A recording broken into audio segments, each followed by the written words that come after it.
Hello and welcome to ART116 Basic Design 2 Color Theory with a little bit of graphic design thrown in because, we just can't.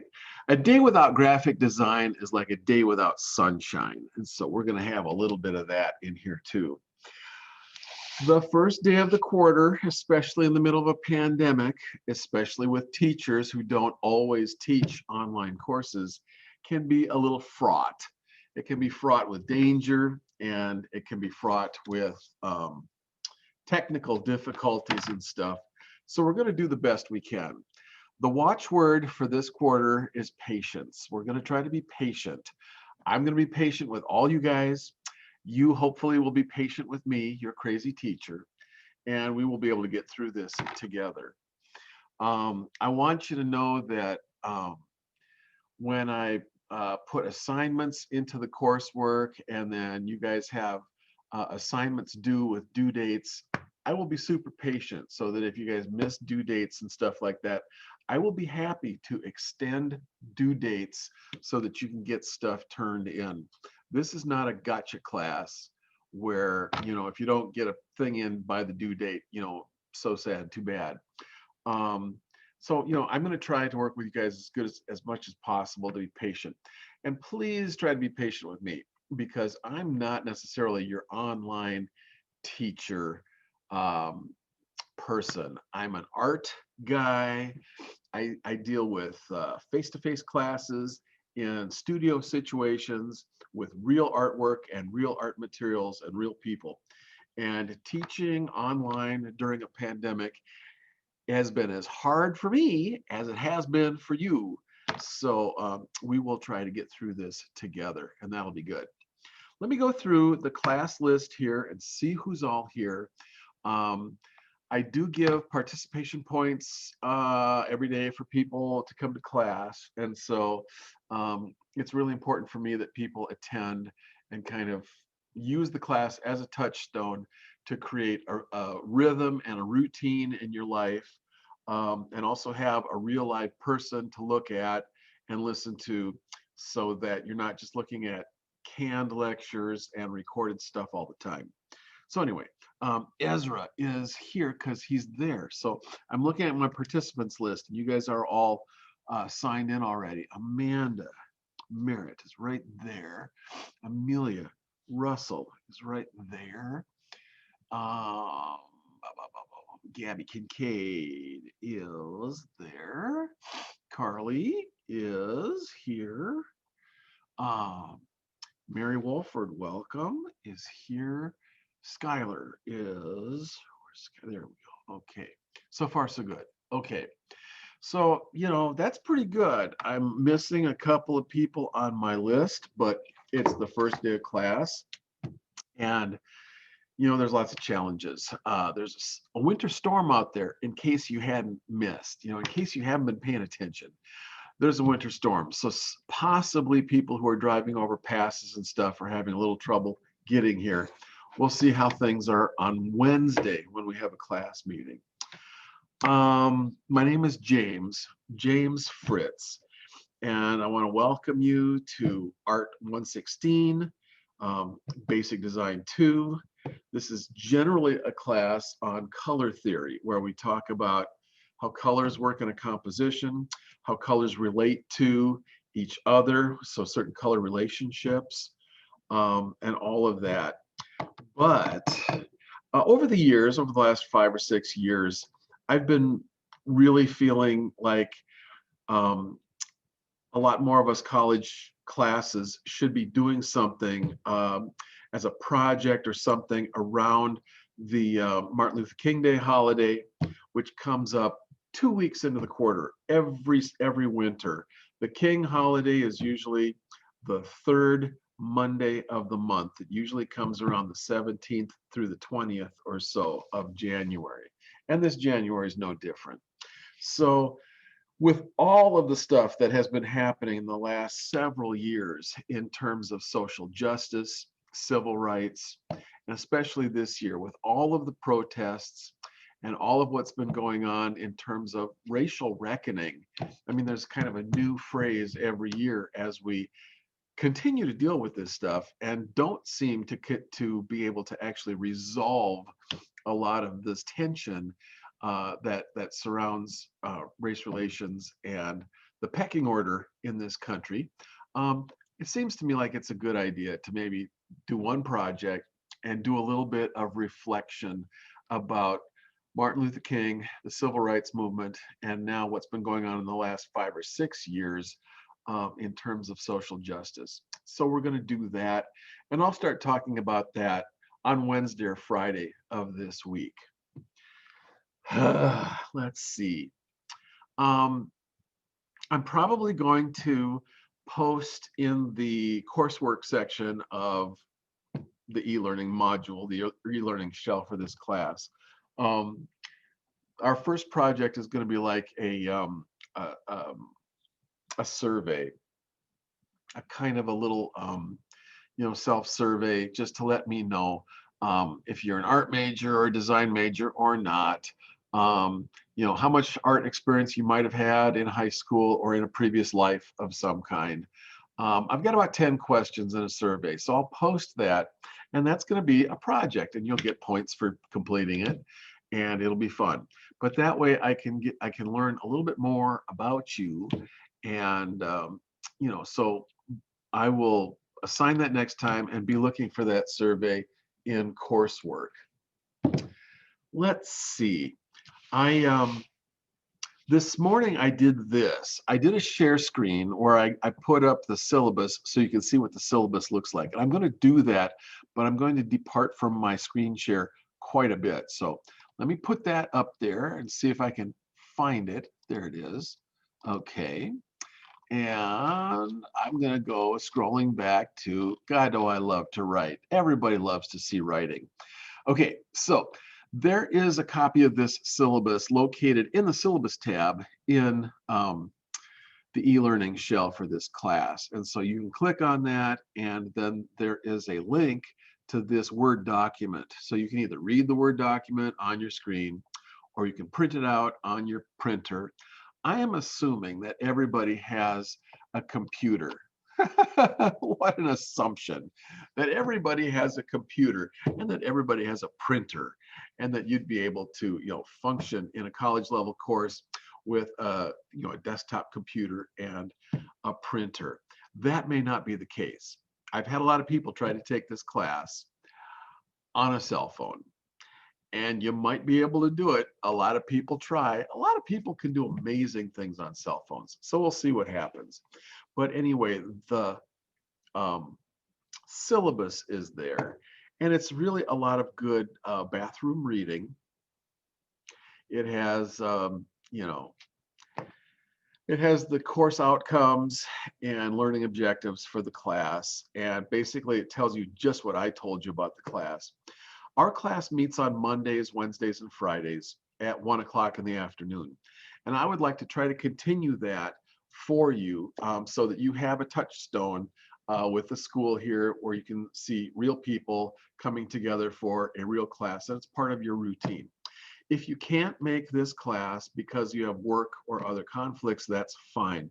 I am recording each one of these, and I'm going to post the recording as a YouTube video, and then I'll post the links to the YouTube videos in a brand new tab called YouTube Recordings in our e-learning platform. And so you'll be able to click on that and find these things.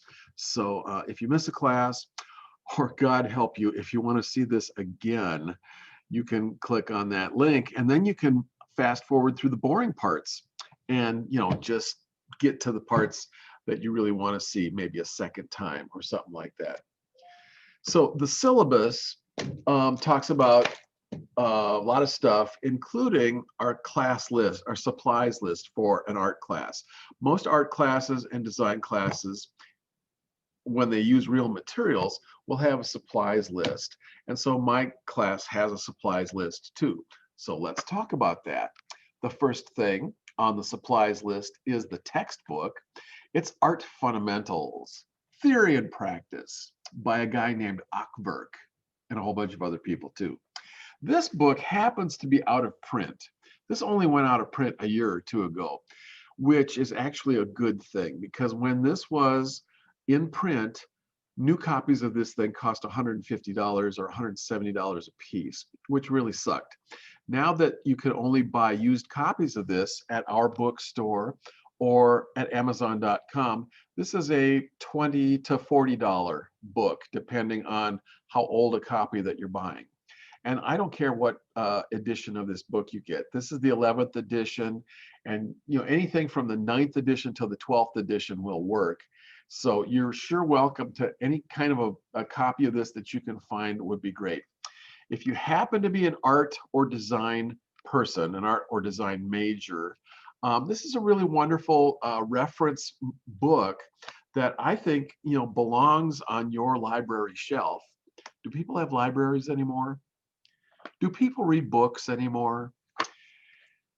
When I was in college, we all were encouraged to keep our textbooks and make them the basis for our own personal library of books in our houses.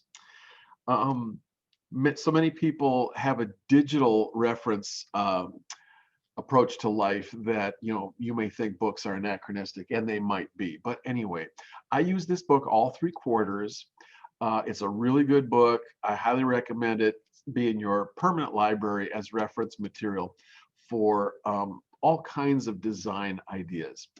We went through chapters 1 through 6 in the first quarter, fall quarter of this thing. And so if you're joining the class for the first time, you might just want to read through chapters 1 through 6 at your leisure to kind of get up to speed with what's going on here.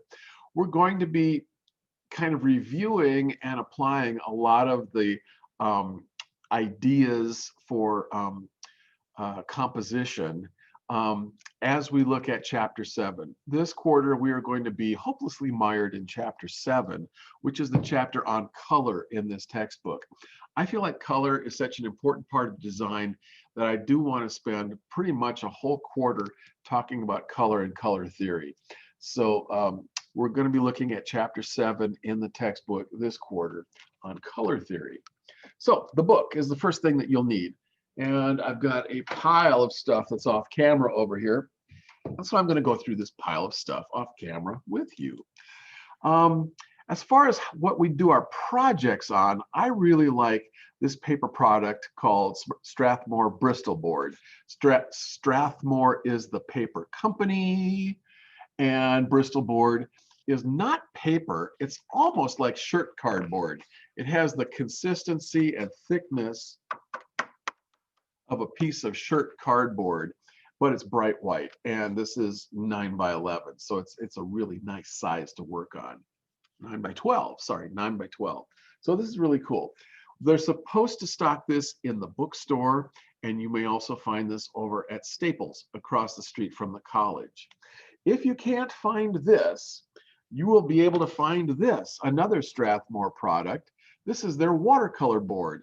And the only difference between these two is that the watercolor has a texture to it. The Bristol board, the Bristol is a very smooth, textured surface, has no texture on it whatsoever. The watercolor is a much more heavy watercolor paper, basically. Both of them have a limited number of sheets. The watercolor has 12 sheets, and the Bristol board has 20 sheets inside this gummed pad of stuff. So it's really substantial stuff, and it's really good. The watercolor is available at Walmart across the street from the college. So either way, these are the kinds of things that we're going to be constructing most of our projects on, with the exception of the first project, which is going to be a digital project, and I'll get to that. Another thing that I want you guys to get, possibly, is a Vogue magazine. Now, you don't have to run out and get this right away, because I was looking at the newsstand last night and there is no Vogue out yet for January or February. The pandemic has been terrible to the fashion industry, and so all of the different fashion places in New York are struggling during the pandemic. But the fashion industry comes out with a fall collection in the fall, which is really handy for a design class. And then another spring collection usually comes out in the spring. which is really cool. And so I really like to try to get the thick version of the Vogue magazine that has all of the new spring fashions in it. This was the fall issue that came out. And I really like Vogue the best because it has super high quality paper. It's a semi-gloss paper that they print on. They print with a really nice high density color printing process. And it's just a fantastic example of everything that's going on in the fashion industry and really in design. So that whether you might want to be a fashion designer or a graphic artist of some kind, an illustrator, a photographer, an art director, something like that, all of those kinds of occupations are exhibited, exemplified in the pages of Vogue magazine, whether it's the articles or the advertisements in here. On the other hand, if you hate fashion because it is anti-female and it's like the objectification of women, and it's one of the worst things that capitalism can do to humanity and to women in general, you still want to get this thing because we're going to be destroying this over the course of the quarter. We're going to be using this as source material for some collages and stuff. So we're going to be cutting up the pages of this. We're going to be ripping it up and tearing it up just to try to get to color areas and shapes of color in the compositions and stuff that we can cut out with the scissors and then use in certain kinds of collages that we're going to work with. So whether you love the fashion industry or hate the fashion industry, I'd still like you to get a Vogue magazine, and you'll either really enjoy looking through all of this and kind of absorbing what's going on in the design world in fashion in New York, or you'll be able to celebrate the destruction of this as you tear it apart. Hey, everybody's a winner in this class. Everybody wins. So that's good. In addition to those things, in art classes and design classes in general, we like to have just a really quick little variety of hand tools that we work with. And so I like to work with these kinds of things. Some kind of a metal ruler is really nice in a design class because not only does it give you a ruler that you can measure stuff with, measuring, but it also gives you a metal edge so that you can actually run a knife blade across here and cut really nice straight cuts.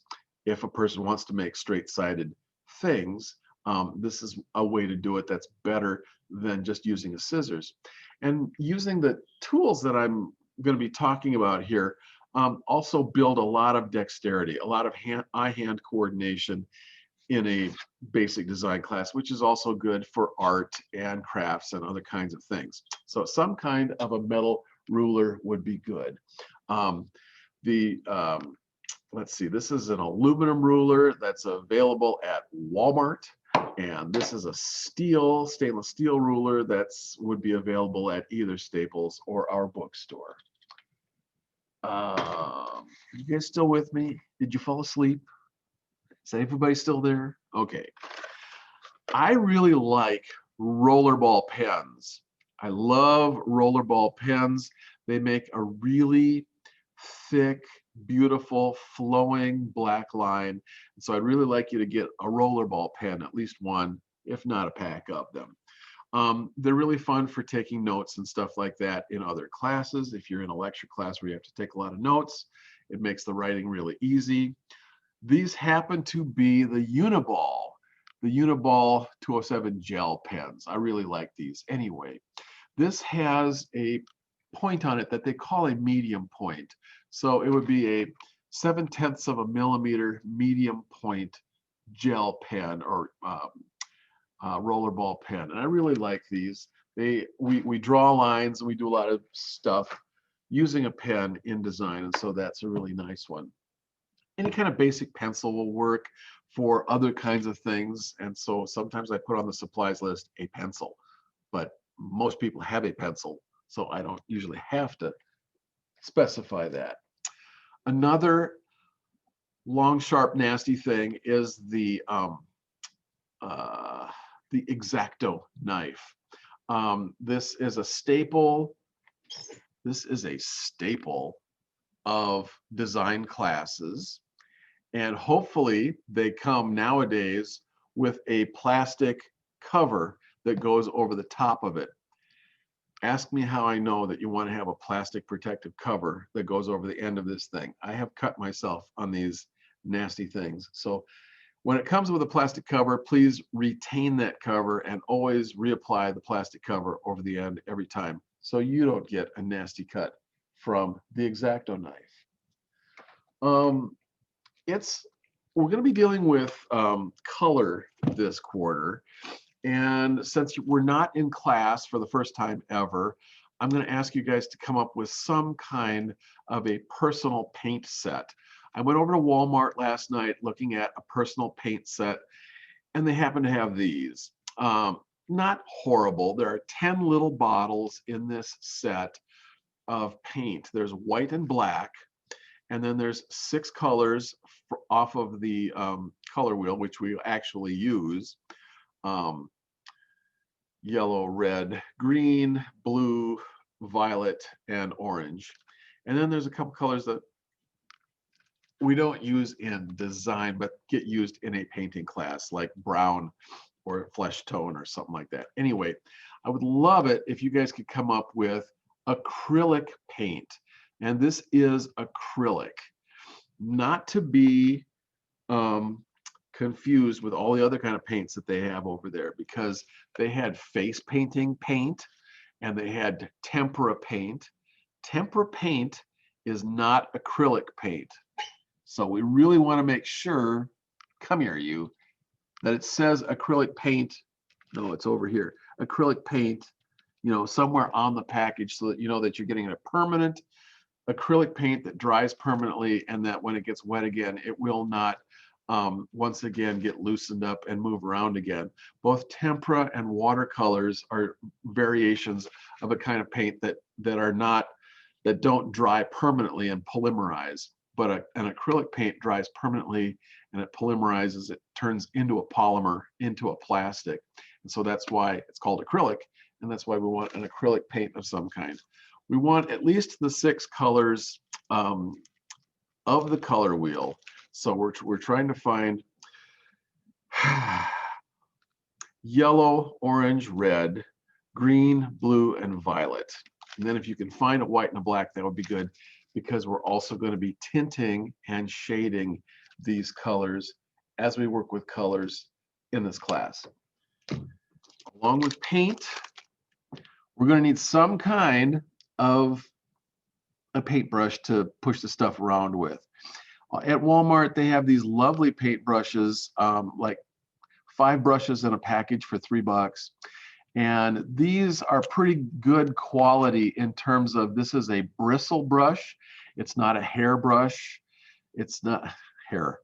They actually make brushes out of sable hair for watercolor painting, but the bristles are a little bit heavier duty, and so they push around thicker paints better. Like acrylic paint is a little bit thicker paint than a watercolor, and so these kind of bristle type brushes.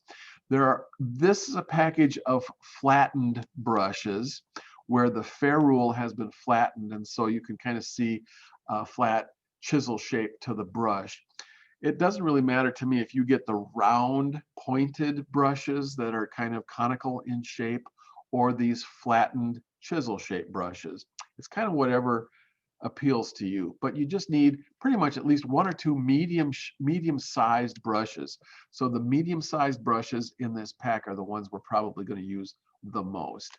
And so it's $3 for this, $10 for the paint set, and then I think you'll be set for paint for the quarter. I should take a breath. Does anybody have any questions so far? And there's no such thing as a dumb question. You can ask me anything, like, oh my God, how do I get out of this chicken shit outfit? Or something like that would be fine. I look over at the participants list here, and I see all of your mics are muted so that I can't hear you muttering those horrible swear words that you're muttering at me right now. But please feel free to unmute your mic and speak up in case you have a question or anything. Otherwise, in my mansplaining way, I'm just going to keep bulldozing forward with this stuff. Glue stick. You're going to want at least one glue stick for the class. So these are real handy. We do a lot of collage work where we're cutting out little pieces of paper and then gluing them down onto the Bristol board. And so we'll need a glue stick for the class. And oh my God, is that it? I let you use scissors in this class. Many design classes don't let people use scissors because they really want you to learn how to cut everything out with the scary X-Acto knife. But instead, a lot of people just can't pick up the idea of the X-Acto knife. And so if you happen to have a pair of scissors at home, you're sure welcome to use scissors. Not the good fabric scissors, but the other craft scissors. You can use the don't use the good fabric scissors. Okay. All right. That was our supplies list. And so it is enumerated on page 2 of the syllabus. And so if you can print out the syllabus, you'll be able to use that as your shopping list to go get stuff for the class. So again, are there any questions about that stuff? Questions about the textbook? We have to do a really slow kind of rollout and entry into this class because of the pandemic and everything. And so if it takes a week, if it takes 2 weeks to get the materials, that's fine. I'm going to be doing presentations and kind of getting us up and rolling with the first thing that we're going to do here, which is going back to the graphic design idea and trying to do something for either the civil rights movement, surrounding Martin Luther King Jr., or the contemporary stuff that's going on nationally in terms of Black Lives Matter, the protests, the killing of Black men by the police, that kind of stuff. We're going to be, talking about, institutional racism and those kinds of things. And this is uncomfortable for me to talk about as a, big white guy. It's uncomfortable for a lot of my students to listen to because a lot of you don't consider yourselves to be liberals who listen to NPR all the time. And I guess that's what I am. I'm a liberal who listens to NPR all the time. But I'm also a gun owner and a motorcycle rider and all of those kinds of things. So I'd like to try to think of myself as trying to be as open and able to talk to both sides of the conversation to keep everybody involved and to try to bring as much compassion and empathy as I can to the discussion. And so I'll attempt to do that. And I'll probably start trying to move towards that direction with presentations on Wednesday. I've been talking straight for 30 minutes so far. So let's see. I did that, the syllabus. Okay. We're going to do probably, I'm going to go back to the syllabus here to just talk about it briefly and do a little screen share here. Okay, and so when I get down here to course overview, let's see, is this sharing for you guys? Yes, it is. Okay, so I'm going to be doing presentations to open the class, or at least once a week I'm going to present something. There will be reading assignments for you guys to look at, especially from chapter 7, and maybe reviewing chapters 1 through 6 if you haven't done this before. We're going to do about 7 or 8, and it says major projects here, but it's just projects. Most of the projects are 1-week projects that are pretty simple exercises for us to do. They'll take 1 or 2 hours and you'll blast them out and they'll be great. A couple of these projects, like the graphic design project or another painting that we're going to do later in the quarter, might take 2 weeks. And so they'll be double or triple the points, and you'll know when you're doing a little bit more elaborate, demanding project. What I usually do in here is a group critique to try to give you some feedback and evaluate what's going on. And so on Fridays, generally, I'm going to try to make things due on Fridays so that we might be able to critique them. Although the way things are going, usually sometimes it's better to have things due over the weekend and critique them on Monday, because then you get the whole weekend to get caught up and try to get them done. We'll see how it goes. But anyway, we do a group critique day, I'd like you to take a digital photograph of your project that you're working on with your cell phone, email it to yourself so that you can open up a copy on your desktop, and then you can do screen share in Zoom with us. And so you'll have the document open on your own desktop of your computer, and I will enable screen share for everybody to be able to share the screen. And so you'll put up your project and we'll talk about it. We'll give you feedback, and you'll only get 2 or 3 minutes. So we're not going to take a lot of time to do this, but that's kind of how we're going to go through giving you some feedback on your projects that you do.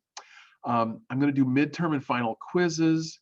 It says exams here, but that's a very generous thing. I do quizzes, and they're 20 questions, multiple choice. So they're just dealing with the topics, the concepts, and vocabulary words that are featured in this particular area of the chapter.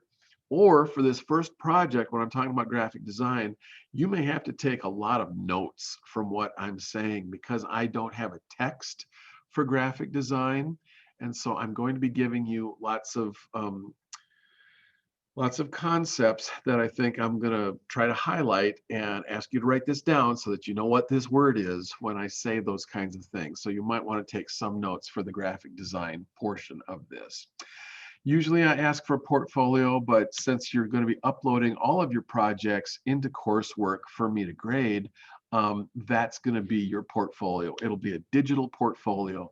I just want to encourage all art and design students to keep a digital portfolio of all of your work, to photograph everything with your cell phone camera, and to really try to make really good photographs of things so that you have a good record of all of the work that you've done, even if they're just homework, projects in a class. They're still important, and many designers and craftspeople have their portfolio of work on their phone. And so in an elevator pitch, when they're walking up to people at a museum opening or something else, they can just whip out their phone and show the last 20 projects that they've worked on. And so keeping a digital portfolio of your imagery as a designer or as an artist is a really important habit to get into, and it's a good piece of professional development. So that's good. While I'm in the document here, there's the supplies list on page 2, the way that I go about grading the class.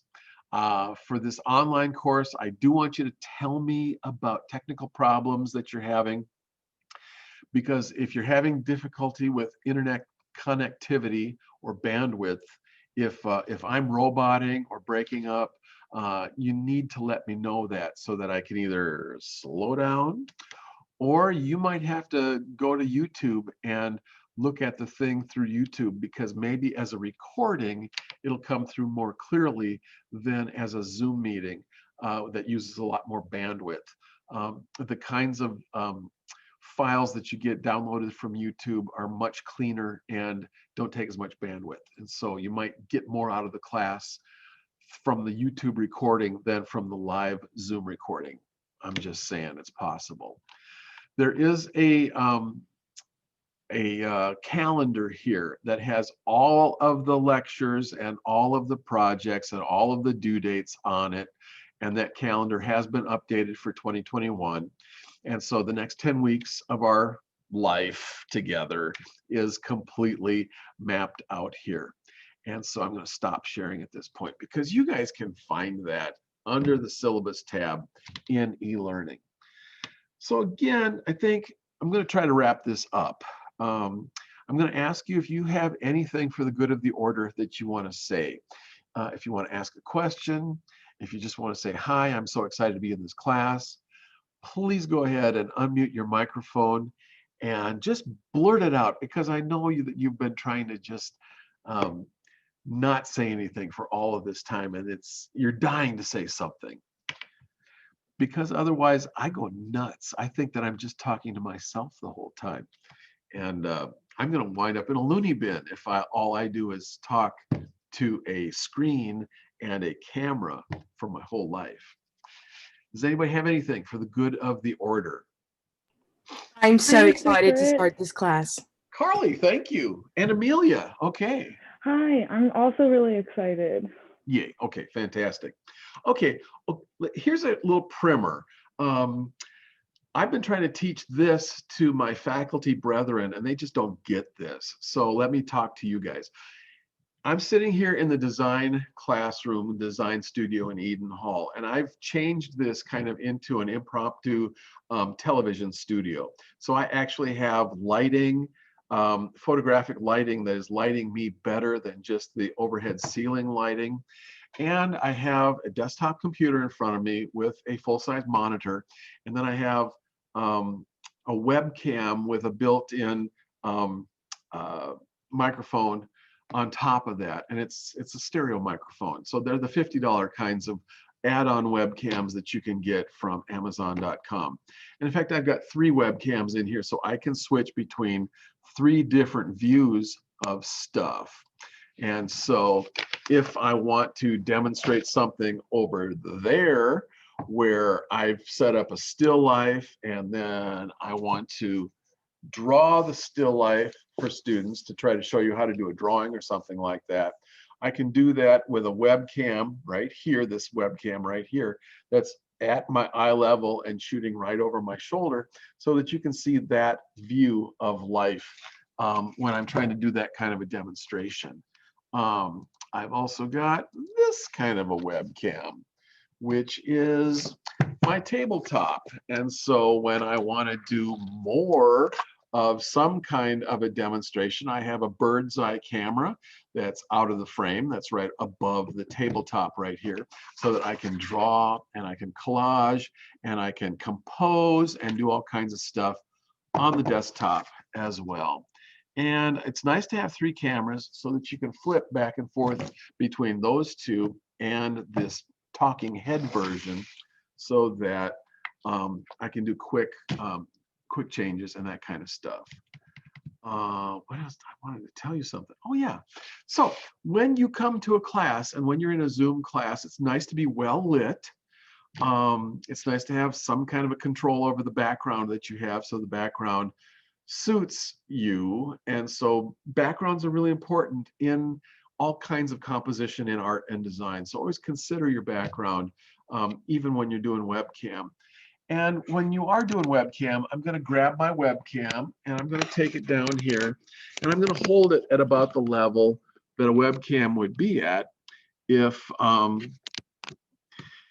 it was on a laptop computer and I had the laptop on the desk in front of me. So this is something to consider about how you guys with laptop computers with built-in webcams are being viewed and seen by other people in Zoom things.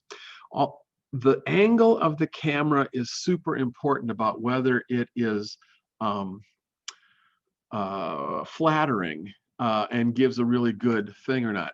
All I have to do is raise this camera up to this level so that it is at eye level with me, and mount it on top of the